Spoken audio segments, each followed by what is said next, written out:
quiero dar paso a Ana Rosa Semprún. Ella es la directora general de Espasa, de la editorial.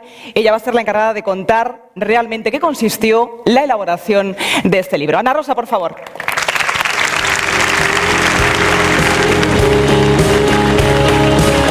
Buenas tardes. En 2013, los editores de Espasa, como tantos españoles, empezamos a fijarnos en un político que venía de Barcelona y que entendía y hacía política de un modo diferente. Se llamaba Albert Rivera. Y como para eso somos editores, le pedimos un libro y publicamos Juntos Podemos, una propuesta de regeneración política y social que abogaba por la creación de auténticos ciudadanos. El libro nos dio muchas alegrías. Hace unos meses pensamos que había llegado de nuevo el momento de que Albert explicara a fondo sus ideas.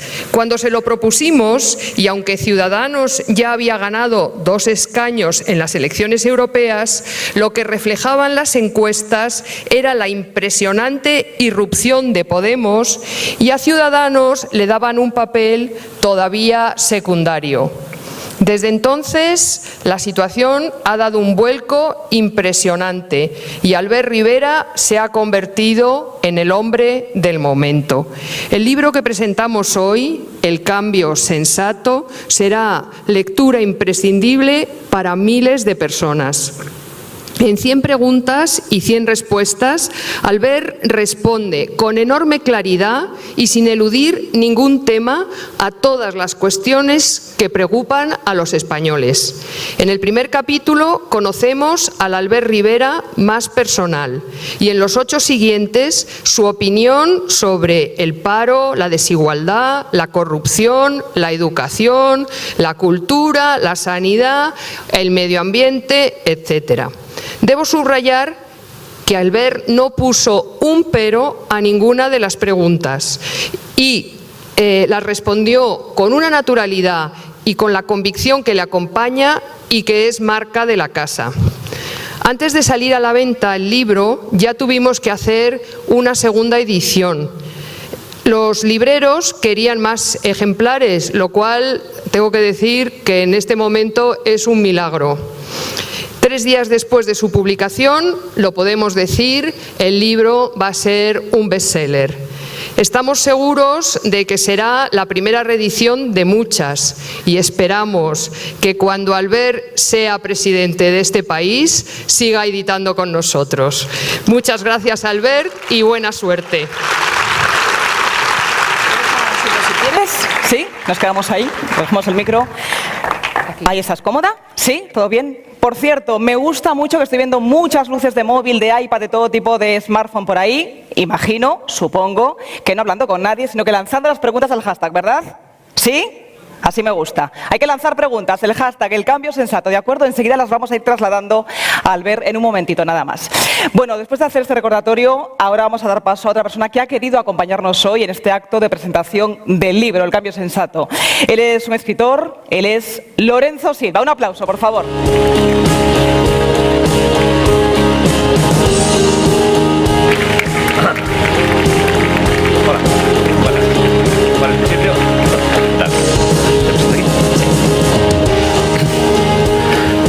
A ver, que me han puesto aquí la diadema, que se llama esto técnicamente, y se me suelta todo el rato. Bueno, pues buenas tardes. Yo tengo la sensación de que comparezco aquí fundamentalmente como lector, o al menos así es como quiero intervenir, como lector del libro, por adelantado, y también como ciudadano. Yo no represento a nadie más que a mí mismo, tampoco me dedico precisamente al comentarismo político, y digamos que mi lectura ha sido como simple ciudadano, mi lectura del libro, pero antes del libro, mi lectura de la situación, ¿no? Y quiero también decir con claridad que yo comparezco aquí como ciudadano independiente, que lo he sido siempre y quiero seguirlo siendo. Creo que el papel de un intelectual, esto es una cosa muy personal, pero creo que está más en la independencia que en la militancia. Así lo llevo haciendo desde hace 20 años y son muchos años para cambiar ahora. Así que desde esa independencia y desde esa observación interesada, pero lo más independiente posible, la realidad española, yo creo que antes de acercarse a la figura de Albert, o el proyecto de Ciudadanos, o al libro en particular, tenemos que observar la situación en la que estamos en este momento, ¿no? El contexto general, lo que está sucediendo, por qué está sucediendo y hacia dónde sucede, ¿no? Yo creo que en este momento nos encontramos con naturalmente esto es una apreciación personal, subjetiva y discutible, nos encontramos con una realidad, que es que en el año 78 se encontró una solución que en los últimos años se ha venido criticando de una manera muy ácida, yo creo que excesivamente ácida. Creo que a veces, yo era pequeñito, pero me acuerdo bastante de cómo eran esos años, ¿no? A veces nos olvidamos de en qué condiciones se elaboró la Constitución del 78, con qué fragilidades, con qué precariedades, con qué amenazas, con qué sabotajes de toda índole, ¿no? Y mi sensación es que ese proyecto o esa solución fue una magnífica solución dentro de la coyuntura, ¿no? Lo que ocurre es que fue una solución temporal.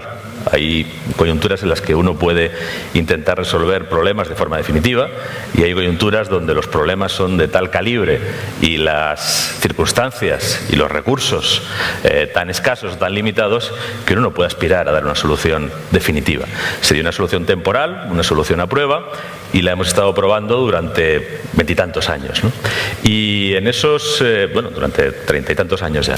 En esos 30 y tantos años creo que una serie de aspectos de esa solución han devenido disfuncionales, otros se han revelado fallidos y otros pues se han ido desviando por el camino, ¿no? La democracia española, después del entusiasmo de la transición y de la Constitución, entró en una fase de gestión un poco más lánguida a partir de la segunda mitad de los 80 y luego pues ha ido mostrando unas ciertas disfunciones, ¿no? Y yo creo que los ciudadanos españoles en general son conscientes de esto y son conscientes de que hay un edificio que se edificó, se construyó con arreglo a unas circunstancias momentáneas, esas circunstancias han pasado, han venido otros desafíos y el edificio necesita una rehabilitación profunda. Y esa rehabilitación profunda pasa también por la representación política, pasa también por el sistema de partidos, pasa también por las alternativas que están encima de la mesa y pasa también por la forma de hacer política y por la forma de gestionar las instituciones, de gestionar los intereses comunes, por decirlo con una palabra más amplia que lo alcanza todo, ¿no? Y además, pues en los últimos años, yo soy enemigo del diagnóstico ese que dice que la crisis empezó en el año 2008. La crisis empezó bastante antes. En el año 2008 empezó a enseñar los dientes porque empezó a faltar el dinero y a partir de ahí pues fue cuando se reveló la insuficiencia del sistema, ¿no? Pero creo que en este momento pues lo que los ciudadanos demandan es que haya unas soluciones que permitan ensanchar el horizonte, que permitan ensanchar el campo, que pongan otras alternativas sobre la mesa. Yo creo que ese es el contexto en el que se produce el crecimiento de fuerzas políticas como Ciudadanos, la emergencia de otros grupos políticos y también la emergencia de líderes como Albert, ¿no? Que son emergencias que pueden parecer, sobre todo en su caso y a escala nacional, muy rápidas, ¿no? Exageradamente rápidas, casi aceleradas. Si te parece, vamos a hacer una cosa, porque Sí. vamos a quedar sin preguntas que plantearle a Albert. Bien. No queremos agotar, ¿verdad que no? Sí, El sí. repertorio, tenemos mucho que preguntarle. Es importante porque sé que mucha gente lo está preguntando ahora mismo y claro que sí, tengo que decir que sí. En cuanto acabemos este acto, esta batería de preguntas que vamos a hacer, vamos a poder poner a la venta ejemplares del libro, aquí estarán para poder ser comprados por cualquiera de vosotros que queréis hacerlo y después Albert Rivera firmará ejemplares del libro, ¿de acuerdo? Estamos deseando, ¿verdad?, meternos ya en harina, meternos ya y tenerle de frente al protagonista de este libro, del cambio sensato. Damos la bienvenida, llamamos ya al escenario al presidente de Ciudadanos, al hombre de moda en este momento, al protagonista de este libro, Albert Rivera. Un aplauso, por favor.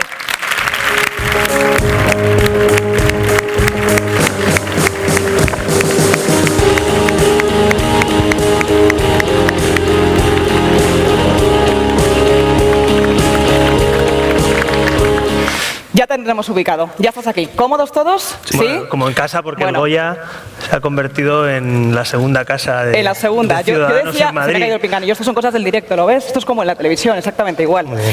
Yo decía hace un momentito, cuando estábamos en los ensayos, al ver que aquí hace unos meses ya comenzaba algo importante. Llevamos años de recorrido, Ciudadanos lleva años aquí, pero aquí empezó Movimiento Ciudadano, aquí dimos el salto a ese panorama nacional. Buenos recuerdos, como dices. Sí, yo recuerdo, no era la fecha 23 de octubre, creo que era, de 2013. Algunos se preguntan hoy por qué Ciudadanos es el partido que más crece en toda España? ¿Por qué estamos prácticamente en un empate técnico a 4 partidos? ¿Por qué tenemos 100.000 simpatizantes en toda España? ¿O por qué presentamos más de 1.000 listas electorales? Pues muchas de las respuestas tienen origen en ese día. Un grupo de ciudadanos de toda España, encabezado por gente de Ciudadanos, de Ciutadans, que había nacido en Cataluña, empezamos a detectar en diferentes partes de España que los problemas eran comunes. Eso que también desmiente, ¿no?, el lenguaje de algunos que dicen que no, que es distinto lo que pasa en Cataluña o en el País Vasco con el resto de España. No. Lo que empezamos a detectar en conferencias, charlas, mesas redondas, en muchos sitios que nos llamaban, es que los problemas con la corrupción, hoy es un día para hablar de ello, con la economía, con el paro, con las instituciones democráticas, con la confianza en la política, era el mismo problema y la misma inquietud en Tarifa que en Gerona, la misma inquietud en Carabanchel que en Valencia. Y por tanto, lo que nos dimos cuenta es que soluciones comunes era lo que necesitaba este país, y no solo territoriales, sino que era un tema de relanzar el proyecto común español. Eso empezó, como digo, hace año y medio, y aquí estamos, ¿no? Y yo creo que en muy poco tiempo, pero con mucho trabajo de mucha gente, pues hoy hay una opción, un cambio sensato, que los españoles decidan quién gana las elecciones y quién gobierna y cómo gobierna, pero que yo creo que a día de hoy es indiscutible que somos una opción emergente que hasta los medios internacionales pues reconocen. Le guste a quien le guste y le moleste a quien le moleste, porque también hay muchas críticas, muchos detractores, supongo que es lógico y es parte del juego. Hombre, a mí me gusta mucho que los que están gobernando o los que han gobernado pues se dediquen a comentar las propuestas económicas, sociales, políticas de Ciudadanos. Es un lujo, ¿no? Porque, o sea, ver a la señora vicepresidenta del Gobierno 3 días después, cada vez que presenta Luis Garicano una propuesta económica, tener que ir a ver qué saca de la chistera el Consejo de Ministros de lo que no ha hecho el Partido Popular en 4 años, pues está muy bien. Yo creo que es marcar el paso a quienes todavía gobiernan, ¿no? Eso es bueno, yo no voy a renegar de eso. Alguno dice, no, es que os copian. Digo, no, si es que estamos aquí para eso. Las ideas buenas no tienen copyright, lo que pasa es que luego tienen que ser de verdad, ¿no? Y por tanto yo creo que Ciudadanos está marcando el paso, y les digo una cosa, los que defendemos la igualdad o la unión de todos los españoles, particularmente en Cataluña, somos muy pacientes, tenemos mucha resistencia, y por tanto a los que se piensen que ofenden llamándonos naranjitos o diciendo que somos catalanes o no sé qué, estas cosas, no nos conocen. Es decir, porque les digo que eso solo hace quedarnos alas, y por tanto que sigan comentando la jugada. Nosotros vamos a trabajar, que es lo que mejor sabemos hacer. Esa es la idea. Antes de que empecemos, Lorenzo, sé que tienes muchísimas ganas de empezar ya con tu batería de preguntas particular, pero hay una cosa que yo decía en tu presentación, al ver, hablando del libro, Ana Rosa, que además hay que comentar porque es así, tú también lo comentabas, Albert es el hombre del momento. Y no lo decimos porque sí. Muchos dicen que Albert Rivera, presidente de Ciudadanos, es un hombre, o un presidente, es un líder nacido en las redes sociales, nacido en esta era digital.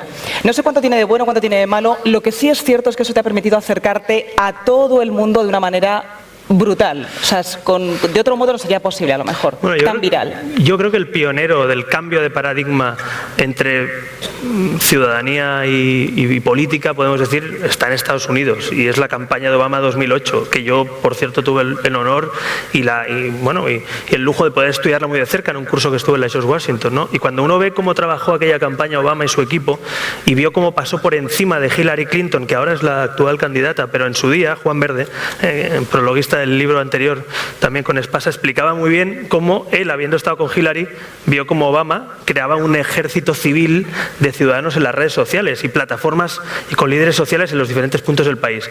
Nosotros, como Movimiento Ciudadano, en pequeña escala, a escala española, hemos intentado algo parecido. Es decir, superando las estructuras viejas de los partidos, para nosotros tener simpatizantes o gentes en las redes que ayuda, que empuja, que comenta, que explica tu programa, que debate, nos parece mucho más moderno que tener solamente una sede física de un partido abierto, funcionarios de partido y no sé qué asamblea oficial, y si no te mueves no sabes en la foto. Esa es la vieja política, y yo creo que las redes sociales son un instrumento maravilloso, bien utilizado, no para decir tonterías, sino para comunicar, para relacionarse, y mal utilizado también puede ser un desastre. También hemos visto... Arma de doble filo, ¿no? Exacto, hemos visto algunos capítulos, pero yo creo, hay gente que me dice, es que pierdes mucho tiempo en el Twitter. Digo, no lo pierdo, lo gano.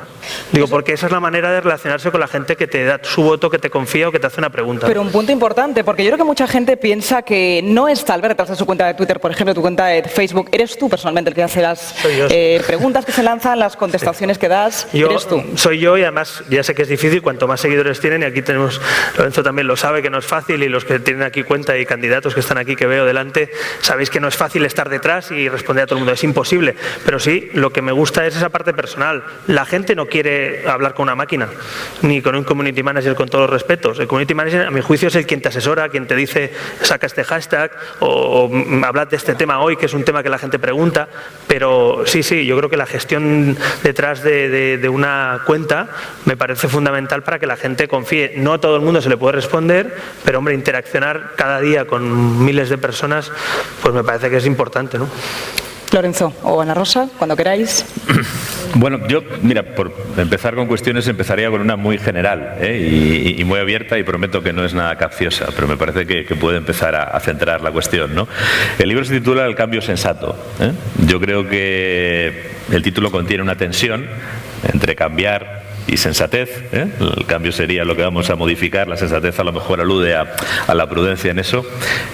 Si tú pusieras una balanza con dos platillos, ¿cuál pesa más? ¿El platillo de cambio o el platillo de sensato? Porque creo que en buena medida se os está juzgando con una perspectiva respecto de qué vais. Si vais más de cambiar, sí, o vais más de sensatos, en esa acepción, ¿no? Pues exactamente esa es la lectura de lo que pretendíamos con el título, ¿no? Este título además tiene una cosa graciosa porque lo pusimos y lo hablamos con la editorial, surgió, pero por el camino me acuerdo que Luis Garicano lo explicamos un día, me llamó un día preparando propuestas económicas y dice, oye, he pensado que nos han pedido, creo que era El País, que había publicado un artículo con nuestras medidas económicas, y oye, ¿qué te parece? Como hemos dicho que hay gente que ha hecho cosas razonables pero que no son el cambio, y otros que no han hecho nada todavía pero que no son sensatos, ¿qué te parece si decimos el cambio sensato? Ahí le ponemos el título del artículo.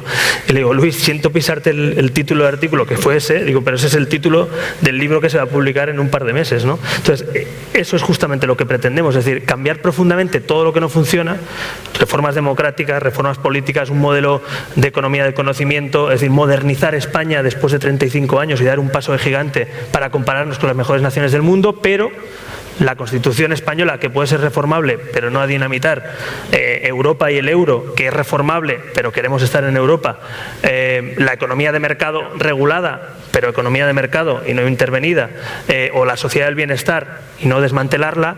Esas cosas, digamos, las bases, las líneas rojas, nosotros queremos mantenerlas para acabar como una casa, ¿no? Es decir, al final una casa puedes hacer una mano de pintura roja o azul, por seguir el símil de los partidos hasta la fecha, una manita de pintura no sirve, a España no le sirve ya una mano de pintura roja o azul, tampoco hay que demoler la casa, porque la casa tiene antigüedad, es patrimonio, vamos a decir así, de la humanidad, y tiene cosas muy buenas, pero sí hay que hacer obras profundas y pedir permiso de obras, y el permiso hay que pedírselo a los españoles, ¿no? En las urnas. ¿Eres consciente, al ver de lo que supone escribir un libro? Voy a explicar por qué te hago esta pregunta. La autora, Pilar, hay un momento dado al inicio del libro que recomienda y lanza como última frase, creo recordar, es un libro que todos deberíamos leer dentro de 5 años. Es una pseudoamenaza, lo digo en el buen sentido. ¿Por qué? Porque al final uno deja reflejado en este libro, en un libro, sus ideas, y uno dentro de 5 años puede hacer análisis o examinarte directamente. Sí, bueno, yo creo que es como lo del Twitter. ¿Eres consciente de lo que es tener una cuenta de Twitter y escribir tú? Sí. Es que el archivo no perdona. Claro. Pero es que por eso lo hacemos. Yo, el libro anterior, me acuerdo que había un capítulo que hablaba sobre los medios de comunicación y la relación con los medios y los periodistas, y explicaba en el propio libro, quiero escribir esto, de cosas que han pasado, de presión a los periodistas, presión a los medios por parte de la política, precisamente para que si algún día me toca gobernar pueda demostrar, y alguien me pueda tirar en claro incluso, que yo hago lo mismo, ¿no? Es decir, ponerlo por escrito no es cualquier cosa, efectivamente, es una garantía. Ahora, también digo una cosa, leyendo también este libro, estos días un libro que leía, que ha presentado Felipe González hace un par de años, decía algo que también tiene razón. Es decir, hay que tener principios y hay que tener ideas para gestionar un país, valores y gestores. No me vale una cosa sin la otra. O sea, no me vale alguien que tiene unos valores maravillosos y unos principios dogmáticos irrefutables y es incapaz de gestionar un país. Y no me vale un gestor relativista que todo lo puede cambiar y que te puede hacer una amnistía fiscal, por ejemplo. No me vale. Es decir, la tentación está ahí, pero no me vale. Por tanto, hay que tener valores para saber por dónde quieres conducir un país, y gestores y gente que te pueda gestionar el país. Al final, España es la empresa más importante de España, ¿no? Si eres gestionar también los recursos públicos mejor que si fueran los propios. Bueno, yo leyendo el libro veía que hay muchas cosas en el libro, ¿no? Pero identificando los puntos quizá centrales, veía como una especie de tríada de reflexiones o de propuestas, ¿no? Que van por un lado por la economía, por otro lado por la educación y por otro lado por el sistema de representación y de participación ciudadana en las instituciones, ¿no? Yo creo que las propuestas que se presenten ahí son de las que van a ser centrales para muchos ciudadanos, y también tengo la sensación de que en ese ámbito es donde estáis más fuertes, es decir, se han cometido errores muy evidentes, gestionar de manera no consensuada, de manera ideológica, de manera sesgada la educación, por ejemplo, asunto estratégico de todos los países desarrollados gestionan con pactos de Estado de una duración de medio siglo o poco menos, ¿no? Ahí claramente hay una intervención y no sé, me gustaría que explicaras más esas propuestas. En el aspecto económico, esa referencia que hacéis digamos al campo de juego para el mediano empresario, para el autónomo, que me vas a permitir que yo, que soy autónomo y además trabajo con autónomos y llego a hacer cosas tan raras ya como que parte del trabajo que a mí me hacen autónomos españoles me lo hacen autónomos que están en Alemania, españoles que están en Alemania, pueden teletrabajarlo, y están en Alemania porque en Alemania no tienen que pagar una cuota como la tienen que pagar aquí, absolutamente al margen de sus ingresos. Hemos llegado a generar estas situaciones, ¿no? Creo que ahí tenéis un campo y creo que las propuestas van a sonar bien para mucha gente. Y también el tema de la participación política, ¿no? Me parece que son las tres grandes cuestiones, es decir, lo de romper las listas, lo de que ya no haya políticos emboscados en los comités, políticos emboscados en esas listas que te dan como un trágala. Yo creo que eso es fundamental. Lo que no sé es hasta qué punto habéis pensado en la factibilidad de esto frente a un sistema político que ha vivido y que así ha forjado buena parte de su clase política en tú vas en la lista porque lo dice el partido y vas amparado, hagas lo que hagas. Esto sí que es una de las grandes transformaciones, ¿no? Bueno, pues mira, empezando por el final, es decir, España necesitamos desbloquear en todos los sentidos, desbloquear nuestro sistema político. En España se ha producido una paradoja, que es que dos personas, es decir, el secretario general del PSOE y el presidente del Partido Popular, dos personas han puesto los tentáculos de esos partidos en todos los poderes del Estado y más allá, incluso en los medios de comunicación, en las cajas de ahorros, los árbitros del mercado, en el Banco de España, en la CNMV. Entonces, ¿de qué se trata? No se trata de acabar con los partidos políticos, no se trata de acabar con la política. La política tiene que estar en el Ejecutivo y en el Legislativo. Pero el Poder Judicial, una de las propuestas es que sean los jueces los que escojan a la mayoría de miembros del Poder Judicial, la Fiscalía, que sean los fiscales los que escogen a su fiscal general, o si me apuran los ciudadanos, como en otros países, pero no el gobierno. El Tribunal Constitucional, pues que tenga cargos incompatibles con militar en un partido político, que parece obvio, pero no lo es en este país. Es decir, una serie de cambios que devuelvan a la sociedad civil española el poder, y el poder se otorgue cada 4 años como un préstamo. Por no alargarme mucho, porque es un campo en el que podemos hablar días y días seguidos, y hablaremos. Para acabar con este punto de la regeneración democrática, la legislatura que viene, aunque a algunos no les guste, que se preparen, en el Congreso de los Diputados va a haber debates sobre democracia, va a haber debates sobre la ley electoral. En el Congreso de los Diputados se va a plantear, le guste al PP, al PSOE no le gusta, y al PP al PSOE mucho porque no lo han hecho, por lo menos Ciudadanos lo va a hacer, no sé qué hará Podemos, nosotros lo vamos a hacer. Se va a abrir una ponencia para reformar la ley electoral española. Vamos a defender listas desbloqueadas con oficinas de distrito para que los ciudadanos y sus representantes se encuentren y no tengan que ir a la calle Génova, a la calle Ferraz o a la calle no sé dónde, sino al distrito de su ciudadano. Es decir, eso es un cambio de paradigma. ¿Lo conseguiremos? Yo creo que sí. ¿Sabes por qué? Porque creo que la ciudadanía está en eso. Hasta los votantes de esos otros partidos están de acuerdo. Lo que pasa es que los que han estado en la cúpula no han querido cambiarlo. Segunda pata, la educación. O segunda pregunta que tú hacías, mire, la palanca de cambio de un país para una generación es la educación, y no tiene sentido hacer un cambio, una reforma legislativa cada 4 años. Es más, amenazar con el cambio, porque llega la ley Wert, que tiene muchas cosas malas, alguna buena pero bastantes malas, pero es que llega el PSOE Izquierda Unida y en el propio debate te prometen, como una amenaza casi, que la van a volver a cambiar si ellos gobiernan, ¿no? Y dice, bueno, pero ¿esto qué es? Es decir, vuelven locos a profesores, a alumnos, a padres, y sobre todo, si los resultados fueran buenos yo me callo, pero es que estamos en el país número 27 de la OCDE, cuando somos la 4ª economía de Europa, y estamos invirtiendo la mitad la mitad de la media europea en educación. O sea, sobre el 3,5% del PIB, cuando la media es el 6,2%. Algunos dicen, no tiene que ver con la economía y con las inversiones. Hombre, es significativo que Finlandia invierta el 9% de su educación, de su dinero en educación, y en España el 3,5%. No tendrá mucho que ver, hombre, pues algo tendrá que ver, ¿no? Cuando uno invierte 3 veces más y es el mejor sistema educativo de Europa, ¿no? Y por acabar con Finlandia también, pues efectivamente, como tú dices, los pactos que dan frutos son pactos a una generación vista o a medio siglo o un siglo. Es decir, en Finlandia es un ejemplo que muchas veces se pone y la gente no sabe que el origen de eso es precisamente un pacto que viene prácticamente después de la posguerra, donde los finlandeses se preguntan qué quieren ser de mayores. Y dicen, ¿de qué vamos a vivir aquí? Si no le damos un valor añadido a nuestro producto, a nuestros, un valor en definitiva a nuestros productos y servicios, a nuestras empresas, y apuestan por un modelo de crecimiento y un modelo económico, pero también por un modelo educativo para formar a sus profesionales. En definitiva, para mí la educación es fundamental, no es ni una reforma para mí, es la palanca de cambio, y nosotros tenemos que liderar ese pacto. ¿Es difícil? Mucho, habrá que poner de acuerdo a gente muy diversa, pero yo no estoy dispuesto a que nuestros hijos y los actuales trabajadores y profesionales de España estén a la cola en resultados y en inversión económica, en educación, cuando, insisto, yo creo que eso tiene que cambiar. El que inventen otros, eso de que hay que recortar I+D+I y en educación, que es lo que algunos están haciendo, eso es una locura, es una auténtica locura para el futuro de un país. Hay que seguir invirtiendo en innovación, mucho más de lo que se hace en este país, y lo vamos a hacer, lo explicamos aquí justo el otro día, y hay que invertir tiempo, dinero y cabeza y mucha gente de prestigio en nuestro modelo educativo. Y hay que hablar de fuga de talentos, ahora tocamos el tema en relación con lo que estás diciendo. Comentaba con lo de los autónomos, ¿no? Pero eso mismo. Bueno, vamos, sí. Lo comentaremos. Es que el otro día hablamos de este tema, precisamente, además lo hablamos con un profesor que está en Harvard, que es español. Y lo hablamos. Lo abordamos ya, claro que sí. Es que es un grave problema. Y lo contaba Luis Garicano, que es español, pero da clases en la London School of Economics. Y algunos nos critican además, dicen, tenéis haciendo vuestro programa, decía Cospedal el otro día, es que el programa de Ciudadanos Cuidado está hecho desde universidades extranjeras y con hojas de cálculo. ¡Madre mía! Y el suyo lo hace Floriano. Es decir, entonces, no, a mí lo que me parece es que...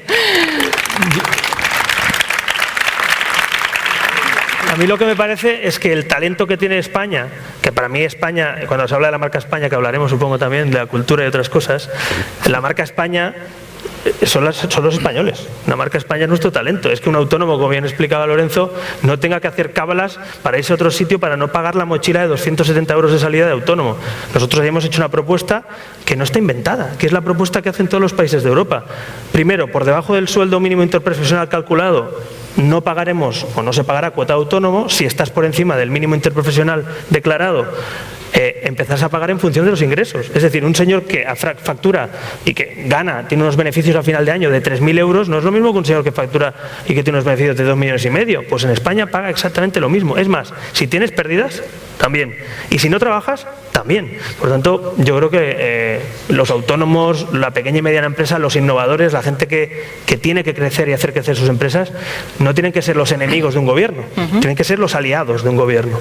Y no porque les hagan favores de amigo, no, sino porque sabe que esa gente es la que se lo va a currar, la que pone su patrimonio, la que pide una cuenta de crédito o una póliza, y la que genera empleo, ¿no? Y en España, además, el tamaño de nuestras empresas es bastante pequeño en comparación a la media europea, y esa gente aún genera todavía mucho trabajo. Así que yo creo que las puertas abiertas, no vamos a obligar a nadie a que vuelva a España a trabajar. Lo que hay que hacer para repatriar talento es ponerle las cosas más fáciles a la gente. No se puede obligar a nadie a vivir en España, por mucho que nos pongamos aquí patrióticos. Lo que hay que hacer es que valga la pena vivir en España y que en España se pueda crear riqueza sin que te metan mochilas ni piedras en la mochila, que lo hace imposible, ¿no?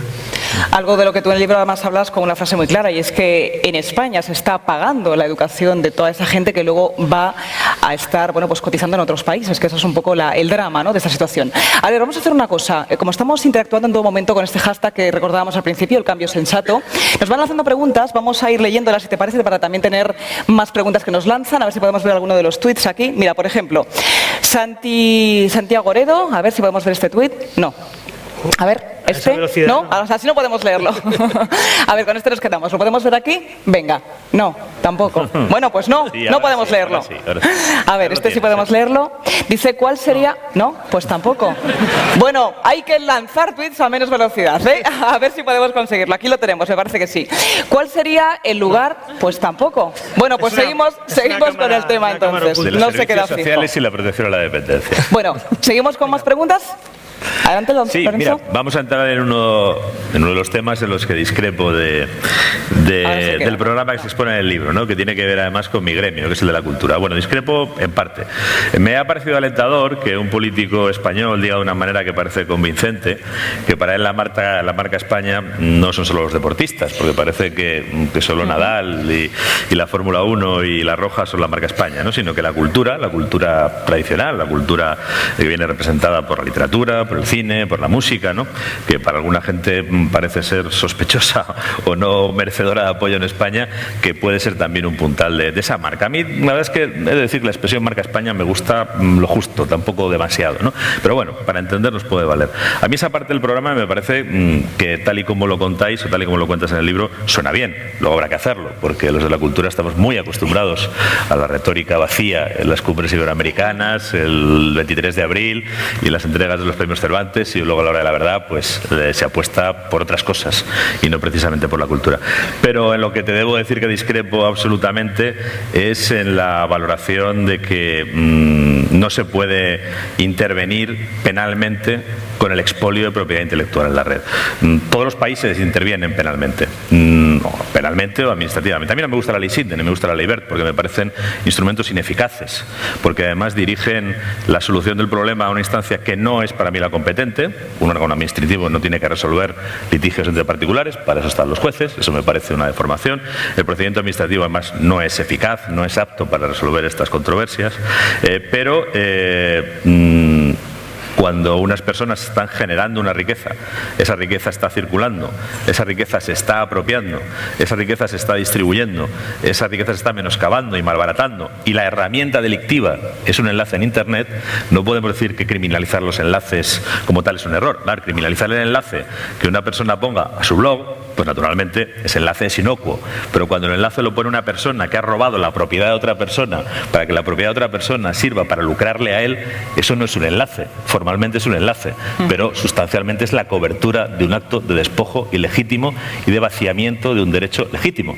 Porque si el derecho a la cultura, el acceso a la cultura es legítimo, el derecho a que el creador vea reconocida su condición y tenga una retribución mínima, justa, por el esfuerzo, me parece que no es menos legítimo. Y en este momento en el sistema español está absolutamente desamparada. Te lo voy a decir un señor cuyos libros, cuyo trabajo de toda su vida es expoliado todas las mañanas en Internet. Albert, pregunta Sin basada ninguna por respuesta. escritor. Sí. No, Sin eso ninguna no. respuesta hasta ahora, ¿eh? Sí, sí, yo entiendo lo que tú dices y también entiendo a los que leen tu libro y a los fans de un cantante y al cantante. Lo que pasa es que yo quiero sentar a la mesa a los fans del cantante y al cantante. Y yo he escrito un libro, no sé si lo sabéis. Es decir, yo también tengo derechos sobre ese libro. Pero lo que quiero es adaptarme al siglo XXI. Hizo un discurso Alex de la Iglesia, con el que yo estoy muy de acuerdo, precisamente en la gala de, no sé si fue en los Goya, en el que decía expresamente que soy el presidente de la Academia del Cine, por tanto el defensor también de los intereses del cine y la cultura en España, y también soy el señor al que van a ver las películas esa gente que no es lo mismo criminalizar a todo el mundo, no es lo mismo ir a quien, como tú dices, crea herramientas para beneficiarse del trabajo de los demás, que a los que quieren consumir también y conocer lo que tú opinas, conocer lo que tú lees, conocer lo que con tu música. Entonces yo creo que no nos queda otra que sentarnos en la mesa, y el paradigma del siglo XX de la cultura ha sido uno. Internet ha desbocado y ha superado los límites penales de eso, y por tanto hay que corregirlo, pero también tendremos que estar de acuerdo que hoy, cuando uno ofrece, da igual, cultura, un disco, un libro, lo que sea, tiene también que saber precisamente dónde está el dilema del prisionero, dónde está el punto ese justo en el que a la persona sensata y normal le sale más a cuenta cumplir las reglas que no tender al delito. Y lo digo así de claro, y es que el delito, yo estoy totalmente de acuerdo, igual no me he expresado yo bien en las preguntas que me hacía Pilar o mis respuestas. Claro que estoy a favor de la parte del Código Penal y de penalizar eso. Lo que no estoy a favor es puedes que un órgano administrativo, que no es justicia, sino un político colocado, un órgano administrativo o un señor, decida lo que es justo o no. La justicia en mi país creo que lo decían los jueces. Y si hay que hacer juzgados especiales para tratar las nuevas tecnologías, las querellas y los asuntos... Va a haber que hacerlo. O te pongo otro sector que también mucha gente conoce, el periodismo. Hay muchos asuntos en el ámbito audiovisual. Nosotros nos vemos cada día abocados a eso. Una rectificación en un medio de comunicación. Te difaman, dicen algo que no es, pides rectificación. ¿Y cuánto tarda eso? Y la rectificación a veces se produce en la última coma de la última página. Y entonces tenemos que ser más ágiles en la justicia también, ¿no? Pero todo eso, y en esto estarás de acuerdo conmigo, creo que sí, por lo que te he leído, también es verdad que en la justicia en otros campos de este país hay que dotar de medios económicos. No podemos pedir en la actual justicia, con la situación que se produce en la justicia de colapso, pedirle además a los jueces actuales que sean conocedores y expertos en nuevas tecnologías, en actuar con eficacia.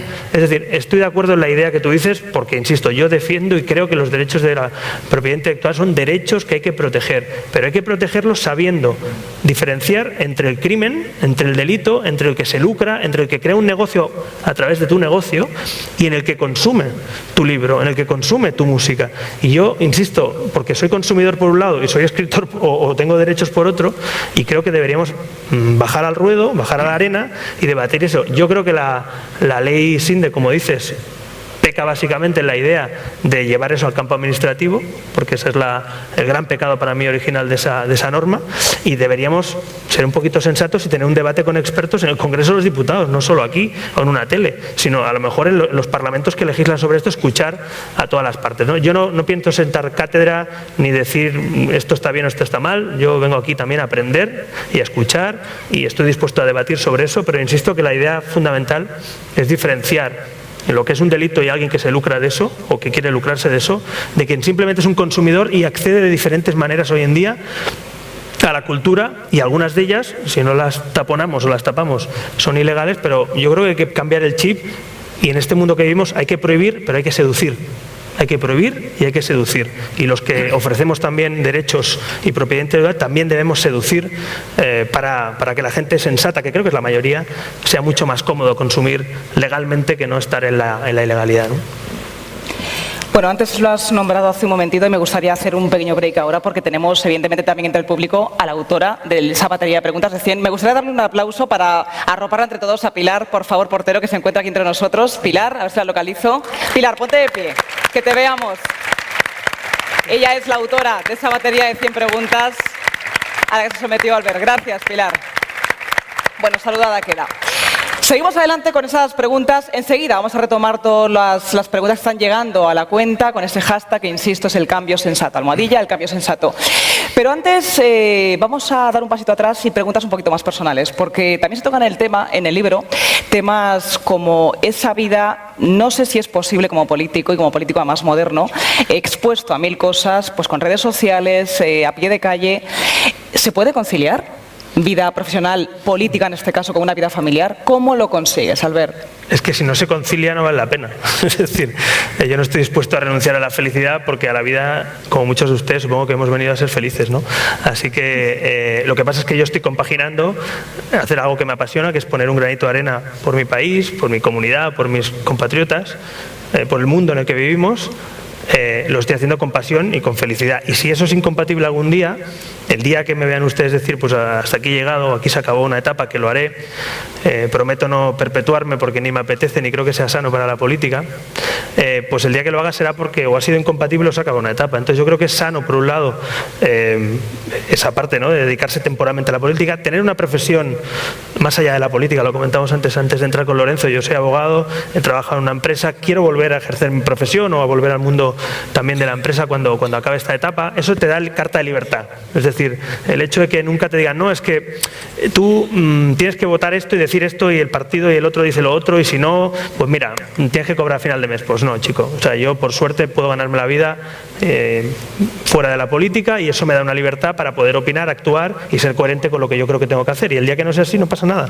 Uno se vuelve al trabajo, ¿no?, y a la vida profesional o privada. Y en cuanto a la conciliación, lo que es difícil es la agenda, no vamos a engañaros. Es decir, lo más difícil a mí, dicen, ¿qué es lo que más temes, los rivales, que digo, no, lo que es más difícil de gestionar es tu agenda. Cuando la ves en ahí, la agenda, que está aquí también mi secretaria Romy y José Manuel, que no está aquí, mi jefe de gabinete y nuestro jefe de prensa y mi chica, la familia, todos los que lo sufren, porque lo sufrimos, ¿no? Al final lo que tenemos es conciliar muchos intereses, ¿no?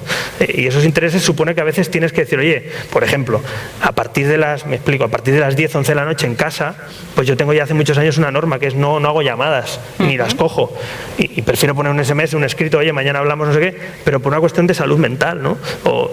Es una cosa muy, muy urgente, pero que intento no hacerlo porque hay que mantener un poco eso, o ir de vez en cuando a hacer deporte, o las tardes que tengo con mi hija a la semana, o los fines de semana que me toca, pues mis compañeros saben que es sagrado, o los momentos que tienes para escaparte un fin de semana con la familia o con tu chica, donde sea, con tus amigos, eso es fundamental. Yo creo que este país, en cualquier país del mundo, necesitamos también, independiente de quién sea, que el futuro presidente de España sea feliz.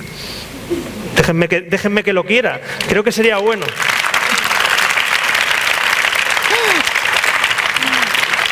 Al final lo importante es que Albert Rivera es un hombre normal y corriente, de puertas para adentro. Un hombre aquí donde le ven, que yo me he enterado en el libro, por cierto, que a veces se queda dormido cuando le va a contar un cuento a su hija. Le ataca el sueño. Fíjense, ¿eh? ¿Qué cosas tiene? No se me dan mejor otras cosas que contar cuentos. También te pedirá cuentos, ¿no? Otros cuentos. Pero hay esos momentos también que estamos comentando que es posible. Esa cara pública y tan expuesta a todos esos momentos de intimidad, esos momentos de pues lo que tú estabas diciendo, el conciliar esa vida profesional, política y esa vida personal, que es complicado. Pero bueno, queda carrera por delante. Sí. Bueno, y sobre todo estar sano mentalmente y físicamente. Yo creo que eso es importante también, ¿no? Es decir, uno no puede abordar todo lo que tiene en el día, pero no en mi caso. Aquí hay profesionales de diferentes sectores que aguantan o tienen igual o más relevancia que la que pueda tener yo en cada uno de sus trabajos, ¿no? Y yo creo que eso, si algo aprendí en la política es que si yo empecé, y reconozco cuando empecé en política, me equivoqué en intentar volcarme al 100% del tiempo. Yo no tenía experiencia, yo tenía 26 años, no tenía experiencia política, surgió un partido nuevo, difícil, con una crisis que tuvimos muy complicada, y yo intenté pensar erróneamente, cosa que he corregido también, está también por aquí la coach que me ayuda a mí, a nuestro equipo, a ver las cosas de otra manera, Ángels, y he aprendido a que uno no hace mejor las cosas porque solo haga eso, sino que puede hacer eso muy bien, pero tiene que tener también otras cosas en la vida, ¿no? Para poder hacerlo al 100%.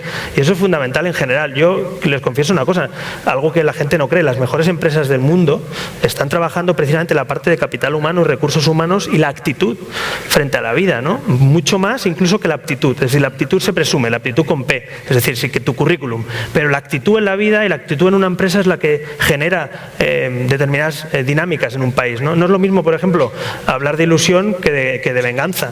No es lo mismo estar cabreado que estar ilusionado.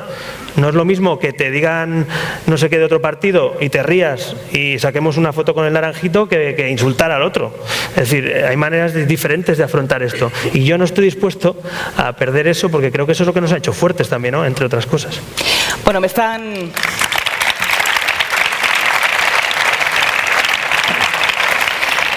comentando todo el equipo que siguen llegando preguntas por medio de ese hashtag, el cambio sensato. Una de ellas me acaban de comentar que Juan P66, me dicen que es su nickname en Twitter, pregunta ¿qué es lo que hará Ciudadanos, Albert Rivera, en cuanto al Senado?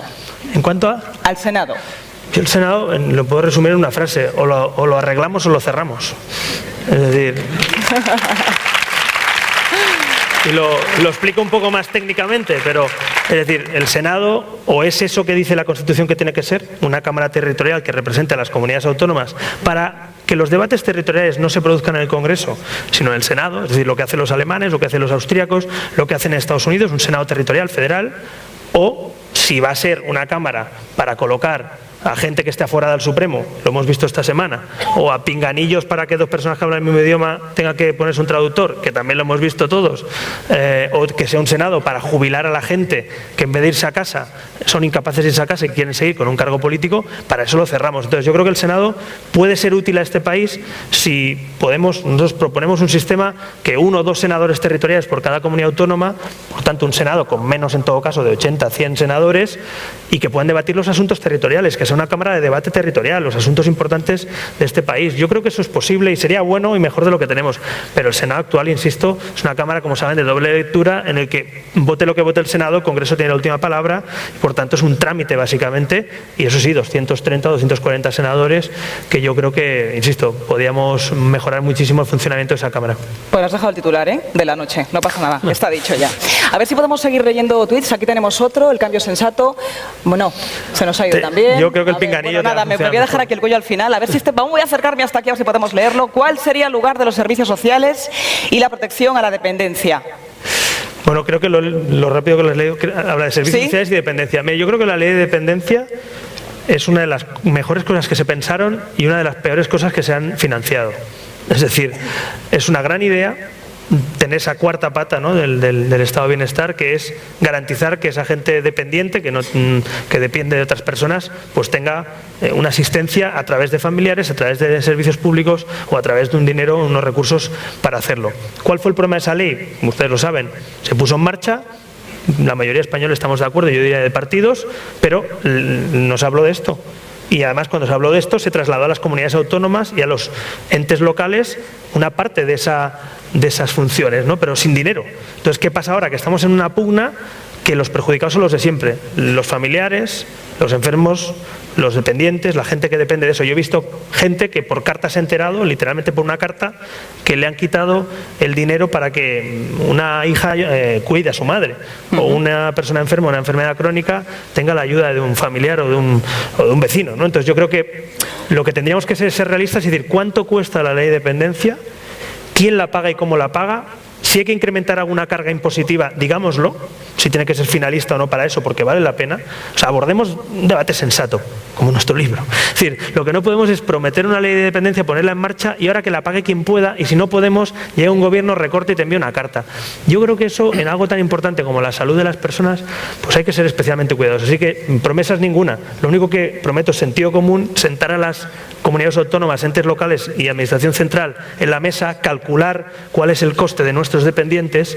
Si tiene que ser más, menos o lo mismo, lo hablamos, pero sobre todo, insisto, darle continuidad. No podemos, como muchas cosas otras en este país, cambiar cada cuarto de hora cosas de la que depende la vida de tanta gente, ¿no? Y yo creo que ese es el mal de esa ley, que es una gran idea, como digo, con una muy mala financiación. Sé que es un tema peliagudo, sé que es un tema que mucha gente tiene en la cabeza. De hecho, es un tema que yo estos días, preparando pues este acto, he visto en muchos tweets y que es una pregunta que plantean al ver muchas veces. Espinoso tema de la sanidad pública, sanidad universal, sí, no, ¿cómo te posicionas? Pues sí, por supuesto, es decir, una de las joyas de la corona. Es decir, si algo hemos conseguido en España es que cualquier ciudadano español, por el mero hecho de ser ciudadano español, e incluso hemos extendido por el mero hecho de ser residente en España, de tener un permiso de residencia, tengas una sanidad gratuita, universal, con catálogo pleno. Es decir, puedas ir a lo que quieras, cuando quieras, y puedas ser asistido sin pagar un céntimo. Eso yo creo que hay que cuidarlo, porque es nuestra joya y es lo que hemos conseguido, cosa que, por cierto, no tienen muchos otros países, ni siquiera de Europa, ¿no? Dicho eso, hay dos cosas aquí, dos cosas yo creo que hay que mejorar. Una de ellas es la coordinación. Es decir, lo que no puede ser es que por el hecho, y tú sabrás esto como yo, porque los que vamos para arriba y para abajo en diferentes comunidades autónomas, y muchos de los que estén aquí, que viven en Madrid pero están empadronados o viven en otra comunidad, lo que no puede ser es que por motivos puramente administrativos y a veces políticos, de politiquería entre comunidades autónomas, un ciudadano se dirija a un centro de salud y le digan que la numeración no es correcta, que usted no vive en esta comunidad autónoma, que si usted está de vacaciones o venga más tarde. No, oiga, mire, con el mero hecho de ser ciudadano español, según la ley, tú me tienes o usted me tiene que atender, y ya se pondrá usted de acuerdo, su comunidad, con la comunidad de donde yo parto o donde vivo, para hacer balance de cuentas, ¿no? De hecho, tenemos una tarjeta sanitaria europea desde 2012, si no me equivoco, que precisamente entre Estados miembros hay un balance precisamente de esos servicios. ¿Qué sentido tiene que hagamos una tarjeta universal europea entre europeos para no tener que ir con la documentación y la burocracia, y que dentro de España, por motivos internos, en el reino este de taifas que algunos han querido construir a veces, ¿no?, en vez de dar servicio a los ciudadanos, ponen trabas, ¿no? Pongo un ejemplo contrario. Para poner multas sí que nos coordinamos, ¿no? Es verdad, es decir, a ti Esto es así, esto es cierto y oye, me parece bien, pero para todo, por favor, no solo para las obligaciones, para los derechos también. Te ponen una multa en un rincón de España y te llega a tu buzón y a tu puerta en 15 días desde no sé qué diputación que se ha puesto coordinando la base de datos con la... A mí me parece genial, porque eso es tecnología. Pero la tecnología, por favor, y la coordinación también para hacer trámites. Decía Luis, una propuesta que vamos a hacer, que es que no se le pida un solo papel a un español que ya lo tenga la administración. Mira, fíjate qué cosa tan sencilla, decir, oiga, no me pide usted el papel del registro civil no sé qué, y que usted no sé qué, porque usted lo que tiene que hacer es coordinarse y poner en común los datos y cruzarlos para que eso no pase. Tenemos comunidades autónomas en justicia que se han dado casos lamentables en que las medidas cautelares que se tomaban con un determinado una determinada persona, un determinado ciudadano, pues no constaban en los ordenadores de la justicia de otra comunidad autónoma o los informes médicos. Oiga, pues no tiene que ser así. Hay mil maneras hoy con la tecnología que tenemos para coordinar los datos, ¿no? Entonces eso es otro. Y finalmente la última cosa que yo creo que también aluden algunos que preguntan es si las personas que están de vacaciones o que no tienen permiso de residencia en un país, ¿qué servicios tienen, ¿no? En España, pues mira, en España, a diferencia de otros países, aquí tanto las urgencias como las enfermedades graves, como las enfermedades contagiosas, como las embarazadas, todo lo que pase durante el embarazo, como los menores de edad, todo lo que puedan pasar, todo eso también es gratuito, incluso para quien está de vacaciones y también para quien no tiene permiso de residencia. La última pregunta por hacer es, ¿y ir a operarse quirúrgicamente si estás de vacaciones en España es gratuito? Pues no. Es decir, ni en España ni en ningún país europeo. Es decir, no hay ningún país del mundo en el que tú estés de vacaciones o se te acabe tu permiso de residencia y vayas a una visita de un especialista o entres en la cola de la operación quirúrgica. No, básicamente porque eso, insisto, no hay ningún solo país homologable de Europa en el que lo aplique. Entonces, ese es nuestro planteamiento: universalidad, gratuidad para todos, españoles, residentes, e incluso un catálogo de servicios amplio, pero no absoluto, para quien esté de vacaciones en España o esté con el permiso en situación irregular. Vamos a lanzarte la última pregunta que hemos podido ver en Twitter. No podemos verla aquí, pero me la están comentando. Un usuario de Twitter, Forero Bay, pregunta y lanza esto. Dice, si la corrupción lleva tanto tiempo instaurada en nuestro país, por desgracia, ¿por qué sale todo de repente o parece que todo sale de repente ahora? Pues mira, yo, hablando yo vengo del mundo jurídico y conozco también a bastante gente del mundo por profesión, ¿no? Judicial o de ámbito policial, fiscalía, es decir, gente con la que he hablado en los últimos años, por amistad o por circunstancias, y siempre he tenido la sensación, y creo que estos días como hoy, con la portada que veíamos hoy con Rodrigo Rato, días como hoy ganan sentido, ¿no? Yo siempre he creído que en este país había algunos hombres buenos. Siempre he pensado que la maquinaria del Estado, la policía, la justicia, los fiscales, en definitiva, los funcionarios del Estado, los que no dependen de un carné de partido, estaban haciendo su trabajo. Lo que también es verdad, y hay que hablar claro, que algunos le han puesto palos en la rueda a la maquinaria del Estado. Y por eso hemos tenido dimisiones de fiscales, y por eso hemos tenido jueces que son movidos de su silla o de su juzgado, castigados o premiados en función de su actitud con la corrupción. Por eso hemos visto, pues en definitiva, la politización también de la justicia que hemos visto, ¿no? Por tanto, yo sigo creyendo, hoy más que nunca, que hay que limpiar la herida. Yo les digo una cosa, a mí la imagen de ver un ex ministro de España detenido, a algunos les gustará mucho, les hará mucha ilusión, a mí ninguna. Ilusión ninguna. Lo que sí que me hace ilusión es que te llames como te llames, seas juzgado y se imparta justicia, que no es lo mismo. Entonces, yo en ese sentido creo que hay un punto de esperanza, es que en este país España, los funcionarios y la gente está haciendo su trabajo. Si los que estamos en política, en vez de además ponerle palos en las ruedas, les dotamos materialmente para que tengan más recursos, para que la Audiencia Nacional se pueda tratar en los temas de corrupción con mayor agilidad, para que la policía pueda hacer su trabajo, para que la Fiscalía no dependa del Gobierno, sino de los propios fiscales, para que en el Supremo, al presidente del Supremo los cojan los jueces y no el presidente del Gobierno. Si conseguimos eso, yo creo que gobierne quien gobierne, hemos conseguido cambiar las reglas de juego para que eso funcione mejor. Yo confío en eso y siempre he dicho que no se puede generalizar y que los jueces, la inmensa mayoría, hacen bien su trabajo, que la inmensa mayoría de policías hacen muy bien su trabajo y los fiscales igual. Pero, insisto, no debe ser fácil aguantar las llamadas de teléfono de un presidente o la presión de un poder judicial con exdiputados o no con ex cargos públicos, ¿no? Caso Torres Dulce, por ejemplo. Bueno, pues Torres Dulce me parece que yo lo he dicho abiertamente, igual me equivoco, pero soy de los que pienso que la dimisión de Torres Dulce, aunque lo dijo abiertamente, abiertamente, era una dimisión por motivos de presión política. Por 2 casos, por cierto, esta es su opinión. Algunos dicen, no, fue por el tema de la infanta. Seguramente, porque algunos de los escritos del caso de la infanta de la Fiscalía eran más propios de un abogado defensor que de una Fiscalía, ¿no?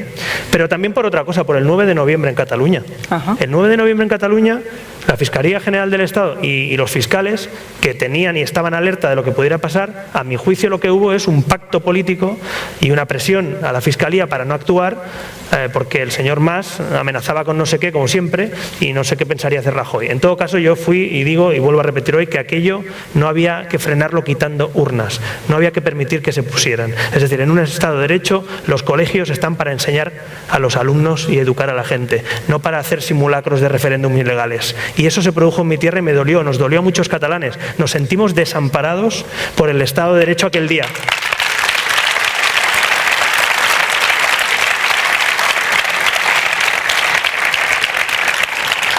That's all. Nada más que decir. No, es que, bueno, de lo del 9 de noviembre podemos hacer también otro libro, pero en todo caso... Vas a estar encantada, ¿verdad? Seguro que sí. No, a mí no me apetece, ya te lo digo. Creo que ya es pasado y pasado está, y en todo caso creo que lo que políticamente se debe resolver está en las urnas, que por cierto el 27 de septiembre, si convoca Artur Mas, hay urnas, y la mejor manera de resolver todo eso es ganando en las elecciones y que haya una mayoría democrática, constitucional, que respete a todos, que no le ponga banderas ni sentimientos obligatorios a nadie y que quiera convivir con el resto de España y Europa. Ojalá eso se produzca, vamos a hacer todo lo posible para que eso se produzca y yo tengo mucha ilusión de que eso pueda pasar. Dicen algunos, todas las encuestas, que no va a haber mayoría absoluta de Convergencia y Esquerra. Y eso es una oportunidad para que por primera vez en 35 años en Cataluña haya un gobierno de todos, que piensen todos, que será difícil constituirlo, que habrá que hablar mucho, que habrá que sentarse en la mesa, que habrá que ser generosos, muchísimo, pero es una cuestión de Estado, es una cuestión de unión de todo un país, de la Unión Europea, ni mucho, o sea, poca broma, y yo creo que nosotros ciudadanos somos el catalizador de ese futuro gobierno alternativo y no vamos a renunciar a ello.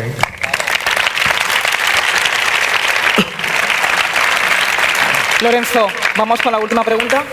Algo que se quede ahí en el tintero por preguntar. Sí, pues mira, en esta condición de ciudadano observador me vas a permitir que te haga 2 preguntas incómodas, sí, que creo que es mi obligación. Estoy completamente de acuerdo en lo que decías respecto de cómo hay elementos de esta sociedad que no solo son funcionales y no solo son hombres buenos, sino que además son hombres y mujeres competentes y que saben hacer bien su trabajo y que asumen riesgos. Pero hay una pregunta que planea, que bueno, surge aquí y allá, y te la voy a plantear crudamente. ¿En España sobran funcionarios? Si sobran, ¿quiénes son los que sobran? Y con los que sobran, si es que sobra alguno, ¿qué es lo que plantea hacer Ciudadanos? Y mi otra pregunta incómoda, perdóname que te la tengo que hacer también, esto es un encargo de casi todas las mujeres de mi entorno. Yo me he pasado esta semana en Egipto, bueno, me la he pasado en aeropuertos mayoritariamente, pero me han llegado los ecos de unas declaraciones tuyas relacionadas con la legalización de la prostitución.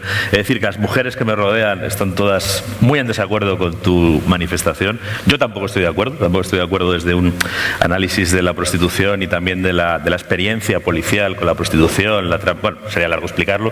Yo lo que quiero es oír tu postura y que tengas también una oportunidad de explicar qué es lo que realmente has querido decir, ¿no? Mucha gente ha pensado que la legalización de una actividad que es caldo de cultivo de trata de personas, de esclavitud, de delincuencia, de mujeres que nominalmente son mayores de edad, pero que están en situación socioeconómica angustiosa o que están en un momento de inmadurez personal, que a lo mejor merecería cierta protección, ¿no? Muchas mujeres sienten que, bueno, pues que un poco Ciudadanos, Albert Rivera, echa a los leones a esas mujeres, Yo creo que eres consciente desde Egipto yo veía lo que llegaba y llegó mucho esta semana, ¿no? Y me parece que es un tema que sería bueno abordarlo y que te expliques, ¿no? Y que efectivamente ha estado esta semana en todo el panorama. Yo os agradezco la pregunta porque no me incomoda nada. De hecho, es algo que proponemos para debatir, por tanto estoy encantado de que se debata en España esto, ¿no? Lo primero, funcionarios, ratio, por ser objetivo, ratio de funcionarios de media española por servicios públicos y ciudadanos no sobran. Lo que sobra en España son estructuras políticas. En España no sobran jueces, faltan. No sobran policías, más bien faltan. No sobran maestros, más bien faltan. No sobran médicos, más bien faltan. La pregunta es, si todo eso no sobra, porque no sobra, y además yo soy un defensor de esas funciones, lo he estado diciendo aquí, de esa función pública separada de la política, lo que se han creado son unas estructuras políticas duplicadas. Tenemos hasta 6 niveles de administración en algunas partes, en Cataluña, por ejemplo. Es decir, tenemos, por supuesto, Unión Europea, pero tenemos Administración Central del Estado, Comunidad Autónoma, 41 consejos comarcales, 950 municipios y además algunas mancomunidades de servicios. La pregunta es, tenemos que reformar la administración pública, no echar a funcionarios, reformar la estructura para que esos funcionarios prácticamente todos den un servicio directamente público al ciudadano. Yo lo resumo diciendo que sobra grasa y falta músculo, sobra toda esa estructura que es mucho dinero. Nosotros la propuesta que hacemos es suprimir la estructura de las diputaciones como la entendemos hoy y crear una reunión en definitiva de los alcaldes de una provincia y una mancomunidad de servicios que puedan prestar pues esos funcionarios. Pero es que hay muchos diputados provinciales, muchos cargos de confianza. Me decía gente estos días, un día me lo decía un diputado, dice, ¿tú sabes que hay choferes de la Diputación que cobran más que un diputado? O sea, primero que la Diputación tiene choferes, sí. Y hay diputados provinciales con chofer y con coche oficial, sí. Pero además dice, ¿sabes que cobran igual o más que un diputado? Tanto que se habla a veces de los políticos. Digo, pues no lo sabía. Y dice, ¿y qué hace cuando llega otro a la Diputación? Pues se solapa como los sedimentos y viene y coloca nuevos despachos con más gente y deja a los que están. Entonces, es un problema de grasa, de lo que sobra de la administración. Por tanto, la respuesta es no sobran funcionarios, sobran estructuras políticas, sobran muchos cargos de confianza y mucho contrato que se viste de eventual o de confianza para colocar a gente de los partidos. Y la segunda, mire, yo creo que hay que diferenciar claramente lo que es un delito de lo que es algo que uno puede juzgar o no moralmente, pero que no es un delito. Para mí lo que es delito es tratar con las mujeres y con los hombres y meterlos en redes de extorsión y de trata de blancas. Lo que es un delito es crear un sistema paralelo al Estado de Derecho en el que se explota a las personas y de ahí se genera todo un negocio paralelo. Eso, a mi juicio, el objetivo, no de legalizar como se ha dicho, yo nunca he dicho legalizar, he dicho regular. Y cuando uno regula, prohíbe y persigue, y algunas actividades que no prohíbe, las regula, las condiciona, las limita y le pone luz y taquígrafos. Esa es nuestra idea de debatir esto. Estoy hablando de que un 10 o un 12%, según los expertos, solo, como tú bien dices, solo un 12% de la actividad de la prostitución se puede considerar voluntaria. El otro 87-88 es puro delito. Por tanto, yo no estoy hablando de legalizar delitos, estoy diciendo que quiero regular eso para meterle mano al delito y para que en mi país no haya gente explotada por ninguna trama de extorsión. A mí me produce vergüenza lo que me produce vergüenza es ver que en muchas carreteras de este país, en la calle de algunos barrios de Barcelona o Madrid, se ejerce la prostitución y eso no, la gente, es que no, o sea, la administración pública considera que es alegal, que no existe. Oiga, hay delito. Y no solo policialmente hay que tratarlo, también hay que luchar contra de dónde se generan esas redes. Entonces, yo estoy a favor de abrir un debate sobre eso. Y lo que digo es que quien lo ejerza voluntariamente, solo esa gente que lo haga, insisto, yo no estoy hablando de que te guste o no la prostitución. Es como, hay otros muchos temas, no es que te guste, no, es que como gestor de la administración pública tengo que saber que hay barrios donde pasa eso, que hay gente que hace eso. Y de ahí tengo dos opciones, mirar hacia otro lado y decir, no existe, yo nunca he visto nada, no lo he visto nunca he visto un club de carretera, nunca he visto gente en la calle, nunca he visto nada. O regular y decir, todo esto es delito, persígase. Esto es voluntario, obligaciones y derechos. Obligaciones económicas y derechos sociales para esa gente que lo ejerce, como cualquier otra actividad. Y en definitiva, yo entiendo que haya gente que moralmente le escandalice la prostitución y hay gente que moralmente le escandaliza muchas otras cosas, pero es que yo no estoy para gestionar moralmente. El reproche que me llega a mí no es moral, ¿eh? No bueno, es moral, a mí me llega también mucho reproche moral. No es tanto moral como de desprotección de mujeres ya, pero es que, cuestionablemente ejercen la prostitución de forma. Voy a abrir otro debate que también se ha abierto y que se ha abierto en estos países, no me lo has preguntado, pero me da igual. Es como el tema del consumo, el consumo de drogas blandas. Es decir, cuando uno pretende regular eso, el objetivo es que no se consuma. No es que se consuma. No, quiere usted legalizar, sí, y regalarlo a los colegios. No, eso es lo que pasa ahora, que lo regalan en la puerta de los colegios. Lo que yo quiero es perseguir eso. Y a mí se me ocurre que la mejor manera es ser realista y abordar esos debates. Y yo creo que hay muchas otras posiciones en muchos asuntos en el que no se abordan los debates desde la administración pública, a veces por hipocresía, a veces por moralidad, a veces por miedo al debate en los partidos. Esa es la pregunta que hace la gente. La gente está preguntando, estos temas peliagudos, prostitución, cannabis, el regularizarlo, como tú bien dices, ¿por qué no se ha hecho hasta ahora y por qué tú propones hacerlo ahora? La gente está mosqueada con eso. Propongo un debate, fíjate, no hemos propuesto ni una ley, ni un texto de una ley. Por cierto, iba a acabar con una cosa. ¿por qué algunos miembros de algunos partidos critican esto cuando lo dice Ciudadanos y no cuando lo dicen los miembros de su partido? A lo mejor es que no les gusta. La señora Tura, consellera de Interior del Partido Socialista en Cataluña, hizo un informe y una propuesta para regular la prostitución en Cataluña, por cierto, debatida en el Parlamento y que algunos la tumbaron, otros no. Nosotros estamos a favor de que se abría el debate. Del Partido Socialista, una mujer importante del Partido Socialista, que es la consellera Tura, o la que fue consellera Tura. ¿Sabéis quién otra persona lo ha hecho? Esperanza Aguirre, candidata a alcaldesa de Madrid y presidenta de la Comunidad de Madrid. Cuando Esperanza Aguirre dice que hay que perseguir la prostitución y regular esa actividad, o lo dice consellera Tura, no escucho a ningún portavoz socialista del PP meterse con sus compañeras. Ahora, si lo dice Ciudadanos, eso no tiene sentido, es una locura. Perdone, a lo mejor es que dentro de sus partidos hay gente que piensa igual y ustedes, por la disciplina del partido, por las listas cerradas o porque no hay primarias, no pueden hablar. Nosotros sí podemos hablar de eso. Entonces, yo creo, volviendo a la idea, además es bueno que Lorenzo también lo plantee, porque creo que en este país hay que perder miedo al debate. Y en el Congreso de los Diputados también. Lo digo porque parece paradójico. Allí es donde hay que debatir sobre todo muchas de estas cosas donde no se han debatido. Y si mayoritariamente estamos de acuerdo que puede ser un error, que hay que hacerlo mejor de otra manera, que hay derecho comparado en que se ha hecho una manera, por ejemplo, el tema de la prostitución, hay países que han sido prohibicionistas y no han dado frutos, países que lo han legalizado y tampoco han dado buenos frutos, lo reconozco. Por tanto, ni en Suecia funciona el prohibicionismo, ni la legalización ha funcionado del todo en Holanda. Pero yo estoy dispuesto a estudiar el derecho comparado y ver qué funciona. Muchas otras cosas que ha propuesto Ciudadanos, las cuotas de autónomos, pues ya funciona en otros países. El cheque que queremos dar en vez de las subvenciones de sindicatos y patronal a través de los cursos de formación a los parados, pues ya funciona en Holanda. La flexiseguridad del contrato único, pues ya funciona en Dinamarca. Yo no tengo varitas mágicas. Yo creo que esa es la gran novedad de Ciudadanos. No venimos a solucionarlo todo y a prometerlo todo, pero sí creo que hay que volver a un debate sensato en las Cortes, en las instituciones, en los medios de comunicación, una nueva forma de entender la política en la que no se criminalice a nadie ni se eche los perros encima de nadie, incluso dentro de los partidos se pueda discrepar, debatir. Yo os digo una cosa, esto que estamos hablando aquí se aprobó en el programa electoral de Ciudadanos en 2008, creo que fue, y seguro que hay gente que milita en nuestro partido y no está de acuerdo. Yo les confieso una cosa, yo no estoy absolutamente de acuerdo con todo lo que dicen todos los portavoces de mi partido, ni con todo lo que se aprueba en mi partido, porque es que eso es un ejército en vez de un partido. Y yo estoy en un partido político, democrático, por tanto, vamos a perder el miedo, ¿no?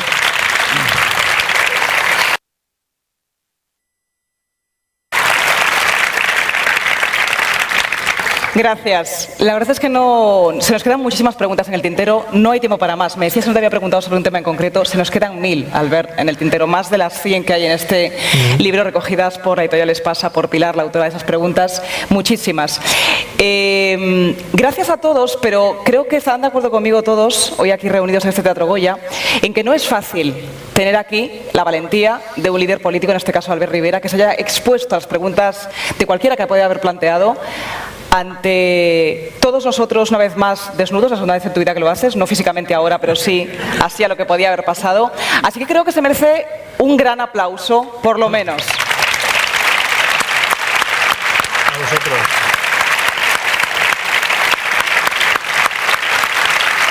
No va a ser, estoy segura, el último aplauso de esta tarde-noche, porque sí quisiera, Albert, que ahora, al margen del agradecimiento, dirigieses unas palabras y cierres este acto que hemos tenido esta tarde aquí en el Teatro Goya. Bueno, en primer lugar, quiero agradecer lógicamente a quien ha permitido que estemos aquí, a la editorial Espasa, a su directora, a Lola Cruz, a Pilar, la periodista que ha hecho un artífice de estas preguntas, ¿no? y de cómo han quedado formuladas. Agradeceros la confianza nuevamente en mí para poder participar en un proyecto. Me decía, puedo contarlo, Ana Rosa, que estáis, si queréis que sigamos trabajando juntos y mucho tiempo, yo también, lo voy a decir aquí, estoy encantado de trabajar con vosotros y sobre todo hacerlo con la facilidad de poder plantear los temas, de que todo esté abierto, de que se puedan plantear cambios. Yo creo que eso es también una forma nueva de entender esto, ¿no? En segundo lugar, quiero agradecer a Lorenzo que haya aceptado estar aquí, porque me parece que esto es lo que necesita este país también, gente que viene de un sector profesional que se incorpora por vocación al ámbito cultural, que es premiado con el premio Nadal, con el premio Planeta, él no lo ha dicho, pero todos lo sabemos, y que se pone aquí simplemente a poder plantear preguntas, a analizar un libro que no tiene nada que ver con sus grandes novelas, sino simplemente con preguntas y respuestas de la actualidad. Yo te quiero agradecer que hayas aceptado estar aquí, que te admiro y que te admira mucha gente en este país, así que gracias por habernos acompañado. Gracias. Y también quiero dar las gracias a Bea Pino, que estuvo con nosotros aquí en ese acto de octubre, y que te volvamos a ver aquí en un acto, aunque no sea de Ciudadanos, pero con gente también de Ciudadanos, es un honor para nosotros. Gracias por venir. Y finalmente, a todos ustedes, a toda la gente que, bueno, me decía la editorial que hemos venido aquí ya con la segunda edición y que están a punto de sacar esa tercera edición ya de salida, pues hombre, pues está muy bien, ¿no? Así que gracias a toda la gente que está comprando en plena crisis este libro, y a la gente que lo está haciendo también por internet, y también finalmente agradecimiento a todo mi equipo, al equipo, a Fernando, a todo el equipo de comunicación, a la gente de prensa, a mis compañeros, a mis amigos que además son compañeros, o al revés, no sé en qué orden, algunos lo malinterpretan, pero todo el mundo sabe por qué lo digo, porque Ciudadanos tiene un equipo de gente que tenemos la virtud de ser profesionales, de currar mucho, de ser muy trabajadores, pero es que además tenemos la suerte de ser buenos amigos, ¿no? Y eso es lo que también a veces hace que se generen dinámicas positivas. Gracias a todos, a los candidatos que veo aquí también, candidatos de la Comunidad de Madrid, a Begoña, a Ignacio, a todos, a Inés también, en fin, no quiero, a Juan Carlos, Javier Nart, todos los que nos acompañáis aquí, pero también a Fernández Dragó por aquí, a Karina Mejías, candidata a Barcelona, a Ana Grau, no quiero dejarme a nadie, a Javier Gallego, Marta Rivera. Hay escritores aquí mucho mejor y mucho mejores, no que Lorenzo, pero sí desde luego que yo, y estamos rodeados de cultura. Te abruma, ¿no?, que haya gente aquí, y te sorprende, y gratamente que haya gente aquí con esa categoría, pues escuchando. Gracias a todos, gracias también, Bea, gracias a toda mi familia, a todos los que me apoyáis, porque yo digo que uno no puede hacer todo esto sin ser feliz. Y gracias a todos los que me hacen feliz cada día, porque así yo también puedo colaborar un poquito con la felicidad de los demás. ¿Te has emocionado? Un poquito. Albert Rivera.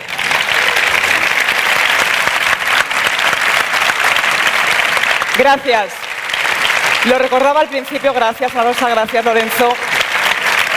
Vamos a poner ya a disposición de todos los que queráis esos libros para que podáis comprarlos, y automáticamente en un ratito Albert va a estar firmando libros aquí en una mesa en ese escenario, ¿de acuerdo? Vamos a hacer antes una foto de familia, me están comentando, ¿de acuerdo? Así que no nos vamos de aquí y enseguida podemos proceder a la firma, ¿de acuerdo? Gracias, de verdad.